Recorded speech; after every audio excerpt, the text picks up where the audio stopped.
Hello guys, welcome back to the channel. In this today's tutorial, I'll be showing you how you can scan your Android phone to avoid malware and suspicious activity. Alright guys, first of all, go to your settings application on your Android phone. Then you're going to click on battery and device care. You can scroll your screen until you find the setting. Okay, and this is the battery and device care. Tap on it. Then you can click on the device protection. Click on this device protection right here. Then you can simply tap on scan a phone. It's over here.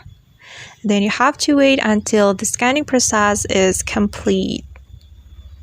You have to wait until 100%. Alright guys, and now the scanning process is complete, and as you can see, no threats found on my phone, so my phone is safe. And that's how we can scan our phone to avoid malware and suspicious activity. I hope this tutorial will be helpful for you. Thank you so much for watching, and see you on the next video.